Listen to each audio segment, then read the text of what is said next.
에스겔서 2장 1절부터 10절까지의 말씀을 저와 여러분이 한 절씩 교독하겠습니다. 그가 내게 이르시되 인자야 네 발로 일어서라 내가 네게 말하리라 하시며 그가 내게 말씀하실 때에 그 영이 내게 임하사 나를 일으켜 내 발로 세우시기로 내가 그 말씀하시는 자의 소리를 들으니 내게 이르시되 인자야 내가 너를 이스라엘 자손 곧 패역한 백성 나를 배반하는 자에게 보내노라. 그들과 그 조상들이 내게 범죄하여 오늘까지 이르렀나니 이 자손은 얼굴이 뻔뻔하고 마음이 굳은 자니라. 내가 너를 그들에게 보내노니 너는 그들에게 이르기를 주 여호와의 말씀이 이러하시다 하라. 그들은 패역한 족속이라. 그들이 듣든지 아니 듣든지 그들 가운데에 선지자가 있음을 알지니라. 인자야 너는 비록 가시와 진레와 함께 있으며 정갈 가운데에 거주할지라도 그들을 두려워하지 말고 그들의 말을 두려워하지 말지어다. 그들은 패역한 족속이라도 그 말을 두려워하지 말며 그 얼굴을 무서워하지 말지어다. 그들은 심히 패역한 자라. 그들이 듣든지 아니 듣든지 너는 내 말로 고할지어다. 너 인자야 내가 네게 이르는 말을 듣고 그 패역한 족속같이 패역하지 말고 내 입을 벌리고 내가 네게 주는 것을 먹으라 하시기로 내가 보니 보라 한 손이 나를 향하여 펴지고 보라 그 안에 두루마리 책이 있더라. 그가 그것을 내 앞에 펴시니 그 안팎에 글이 있는데 그 위에 애가와 애곡과 재앙의 말이 기록되었더라. 아멘. 하나님께서 어려운 사역을 맡기시기 전에 일장에 있는 그러한 환상 혹은 하나님의 음성을 직접 들려주시거나 혹은 만나는 그러한 경우를 갖게 하십니다. 모세의 경우도 그렇죠. 하나님께서 모세를 불러서 그에게 250만, 300만 되는 이스라엘 민족을 끌고 가라고 하는 사역을 맡기시기 전에 80세 때 시내산에서 하나님께서 그를 직접 만나 주셨습니다. 만일 그것이 없었다면 모세가 그 사역을 감당할 수 있었을까? 그런 생각을 할 수 있습니다. 이사야도 한번 생각해 보십시오. 이사야서 6장에 보면 하나님께서 하늘이 열려서 그 하늘이 열림과 동시에 하나님이 보좌에 앉아 계신 것을 그는 환상 가운데 보았습니다. 그러니까 이것은 내가 무슨 꿈꾸면서 내 스스로 만들어내는 환상이 아니라 진짜 있는 것을 보는 환상이라는 의미입니다. 에레미야도 하나님의 음성을 직접 들었습니다. 내가 너를 단단한 성벽 같은 존재로 만들어 줄 거니까 너희 감당해라. 오늘 에스겔도 1장에 보면 하나님의 놀라운 그 부분은 하늘이 열리는 하나님의 보좌를 본 것이 아니라 하나님의 보좌가 그 앞에 나타난 걸 본 것이죠. 그 환상은 조금 더 특이한 환상이었습니다.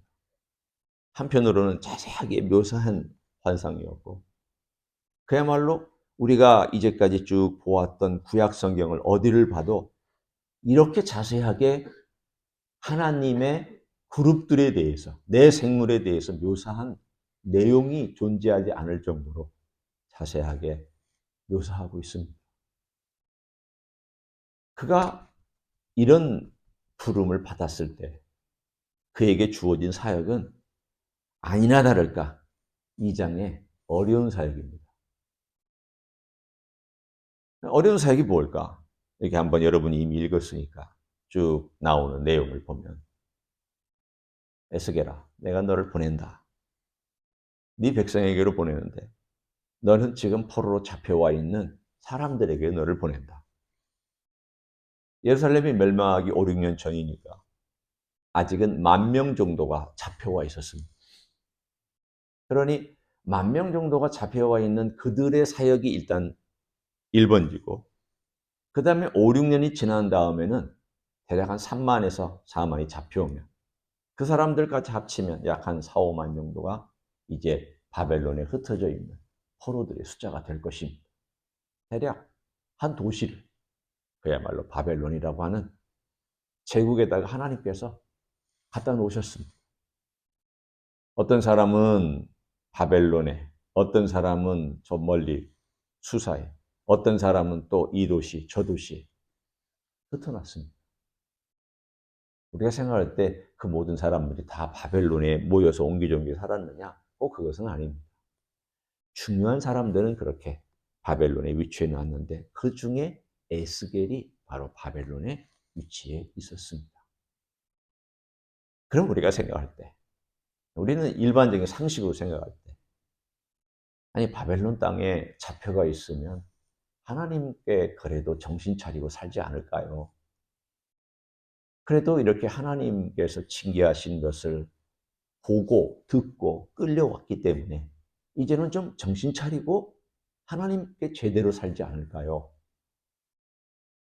그런데 오늘 2장에 보면 그게 아닌 것 같습니다. 왜 아닌가 하면 하나님께서 이스라엘 민족, 잡혀와 있는 유다 민족에 대한 본질을 10번이나 10절 가운데 10번이나 부정적인 말씀으로 계속 강조하고 있기 때문입니다. 한번 보십시오. 3절에 패역한 백성. 패역이란 말은 배역했다. 혹은 배신했다. 그 뒤에 나오는 말하고 유사한 뜻입니다. 나를 배반한 자, 배반했다. 그리고 4절에 가보면 얼굴이 뻔뻔하다. 참 우리도 이런 말 쓰잖아요. 걔는 참 얼굴이 뻔뻔하다. 이런 표현 쓰잖아요. 하나님이 쓰시는 표현이에요. 하나님께서 지금 유다 민족을 향해서 말씀하실 때 그 유다 민족이 가지고 있는 특징들을 이렇게 저렇게 계속 말씀하시는 거예요. 그러니까 이 말씀을 받고 나서 얼굴이 반질반질하다는 건 이런 뜻입니다. 얼굴을 이렇게 말씀이 오면 말씀을 이렇게 가슴으로 이렇게 받아들이는 게 아니라 뱉어내는 걸 말합니다. 탁 하고 반사시키는 그러한 것을 의미하고 있습니다.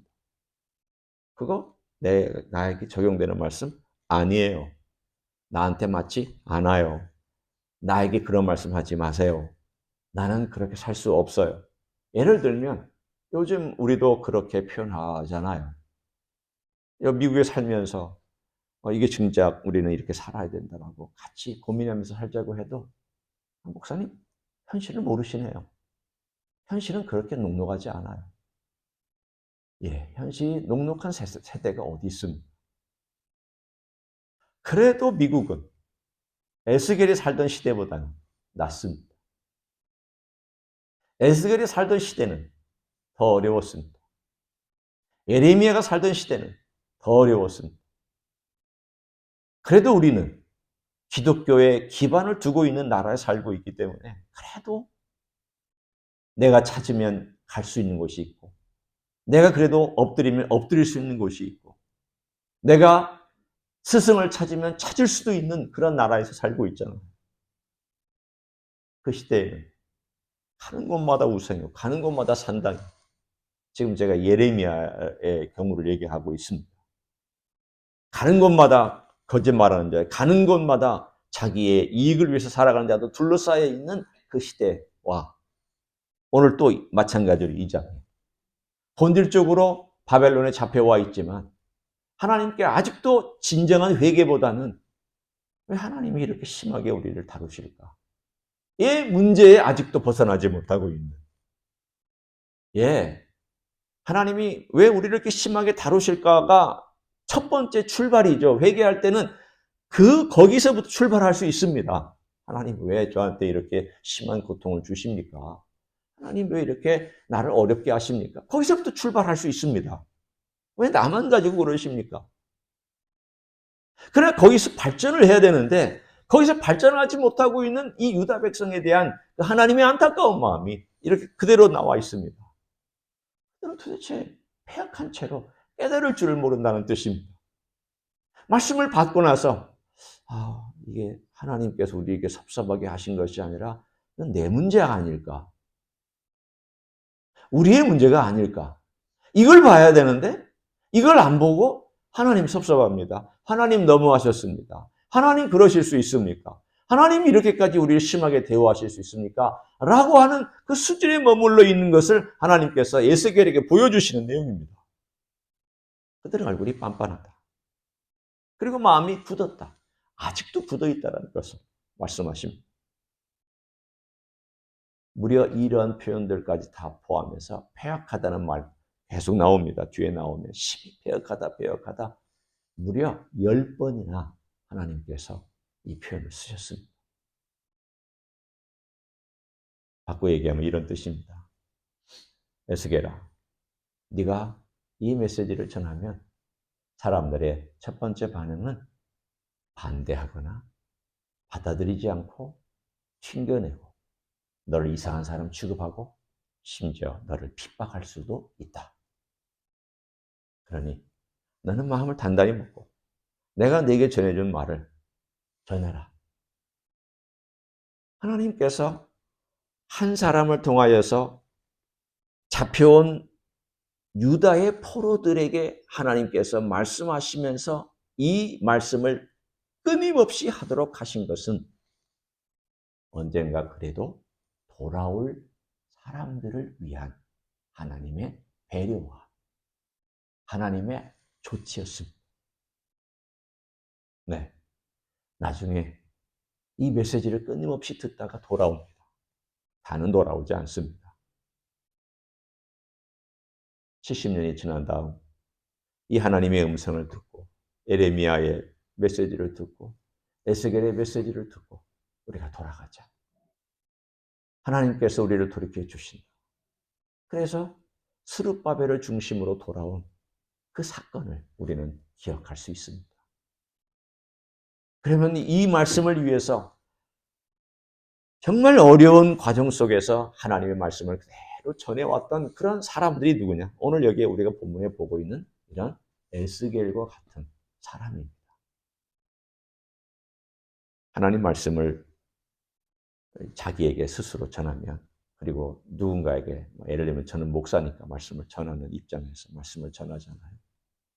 그리고 저도 또 저에게 생각해보고 적용을 합니다. 적용하면서 나는 어떻게 사나? 나는 이 말씀을 전할 자격이 있나? 오늘 본문에도 보면 하나님께서 에스겔에게도 이런 말씀을 하셨어요. 8절에 너 인자야. 내가 내게 이르는 말을 듣고 그 패역한 족속같이 패역하지 말고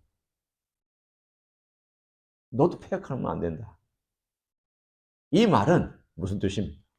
내가 너에게 전해준 말을 네가 그대로 전해야 되는데 그걸 네 말로 바꾸지 마라. 사람들의 반응 때문에 그 사람들의 비위를 맞추거나 그 필요에 민감해서 휘둘리지 말아라. 그 뜻입니다. 예, 우리는 사람들의 필요에 민감할 수 있고 반응할 수 있습니다. 그걸 전혀 모르고 살아가는 것도 공감하지 못하는 사람일 것입니다.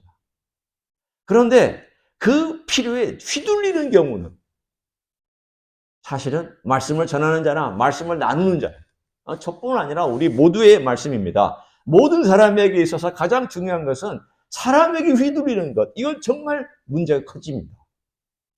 그 사람이 기분이 나쁠까봐, 그 사람이 이 말을 들으면 어려워할까봐, 그 사람이 이런 말을 하면은 힘들어할까봐 말을 하지 아니하고 그냥 지나간다든가, 아니면 부드러운 말만 한다든가.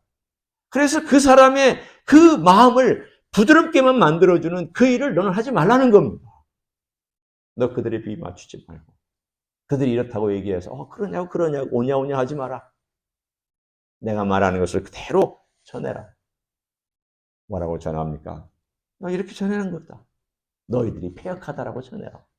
너희들이 죄인이라고 전해라. 그리고 너도 패역하지 마라. 이 말은 에스겔이 패역한다는 것은 무슨 뜻입니까? 타협하지 말라는 뜻입니다. 너 타협하지 마라. 너 타협하면 넌 패역한 것이다. 가만히 이 말씀을 듣고 있으면서 예수님의 생애가 생각이 났습니다. 예수님 하나님의 아들로 이 땅에 오셨습니다.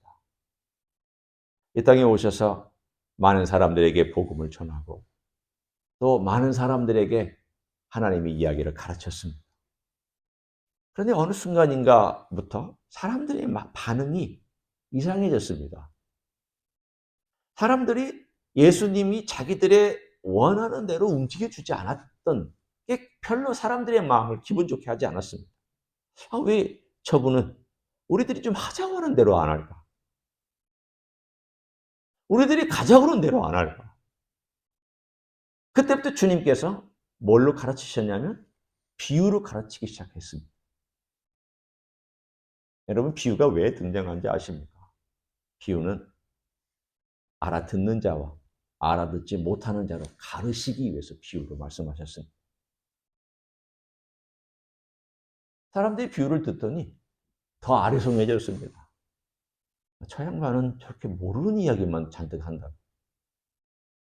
그래서 사람들이 이 비유를 들으면서 떠나갔습니다. 이 말씀이 왜 가르는 역할을 했냐면 사람들이 그렇습니다. 이 비유를 말씀하신 다음 그를 알고 싶은 사람은 예수님께 더 가까이 옵니다. 그 비유가 마음에 안 들거나 내 마음에 원하는 대로 안 해주는 알쏭달쏭하게 느껴지면 저분 따라가봤자 별로 좋을 게 없겠다. 떠나갑니다. 그래서 그 비유는 주님을 따르는 자와 주님을 따르지 않는 자를 가르는 그러한 그것이 되었습니다. 그때 주님께서 자기 가까이 온 자들에게 그 비유를 자세히 가르치고 설명해 주셨습니다. 하나님의 말씀은 사람의 마음을 둘로 가릅니다. 우리 제 안에서 둘로 가릅니다. 하나님 말씀은 항상 우리를 아프게 하고 정말 힘들게 하는 그 지경까지 우리를 끌고 갑니다. 그래서 그 지경까지 가고 싶지 않은 사람은 그 뱉어냅니다. 말씀했잖아요. 히브리서 4장에 주의 말씀은 저의 날선 것보다 예리하여 혼과 관절과 골수를 쪼개기까지 한다. 혼을 쪼개고 관절을 쪼개고 우리의 뼛속을 쪼개고 우리의 안에 있는 생각을 쪼개는데 어찌 아프지 않을 수가 있습니까? 아프죠. 하나님 말씀은 우리를 아프게 합니다. 하나님 말씀은 위로도 줍니다. 힘들 때, 어려울 때 우리를 하여금 격려하고 주님의 그 사랑을 알게 하고 그러나 성령께서 그 말씀을 통해서 우리를 쪼개기까지 하는 것은 우리를 사랑하시기 때문에 그렇게 하는 거잖아요. 사랑하시기 때문에. 제가 암에 걸려서 수술을 받는데 저를 쪼개기까지 한 것은, 제 살을 자르기까지 한 것은 치료받기 위해서 한 거 아니에요. 그대로 두고 있으면 그래 너 괜찮아. 쓰다듬어주고 괜찮아. 그러고 있었으면 저는 어떻게 됐겠습니까? 죽었죠. 좋은 말만 듣고 있었으면 저는 진작에 죽었죠. 네 안에 암이 있어. 너 이거 끄집어내야 돼. 잘라내야 돼. 그래서 칼로 자르고 그리고 뽑아내서 치료받았잖아요. 아픈 과정이 있었죠. 힘든 과정이 있었죠. 우리 영혼에도 하나님께서 우리를 사랑하시기 때문에 너 그거 가지고 살면 안 된다. 너 그거 가지고 살면 너 죽어. 너 그게 내가 원하는 게 아니잖아. 하나님께서 혼과 관절과 구슬을 쪼개서 우리 속에, 우리 영혼에, 우리의 마음에, 우리 깊숙한 생각에 그 안에 숨겨져 있는 것들을 보여주시고 끄집어내려고 하는 이 과정은 대단히 아픕니다. 아파요.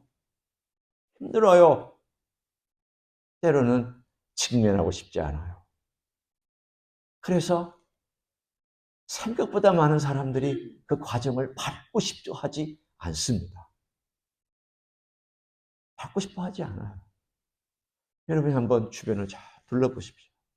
미국 땅에 이민하는 LA에 살면서 정말 자기 자신에 대해서 철저히 하나님 아버지 앞에 그 아픈 과정을 끄집어내놓고 그것 가지고 하나님께 내어놓고 주님의 은혜와 주님의 치료와 주님의 능력을 경험하기 위해서 몸부림치는 사람이 몇 명이나 되는지 한번 여러분이 가만히 따져보십시오. 몇 명이나 될까? 생각보다 많지 않습니다. 그러나 우리는 적어도 주님 예수교에 살고 있는 우리는 이 부분에 관하여 에스겔을 통하여서 그 시대의 사람들을 그렇게 하나님께서 치료하기를 원하셨던 것처럼 내가 너희를 치료하고 싶다.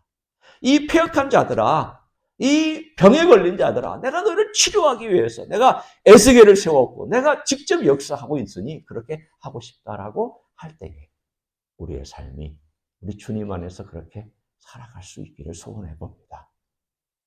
어려운 말씀이죠.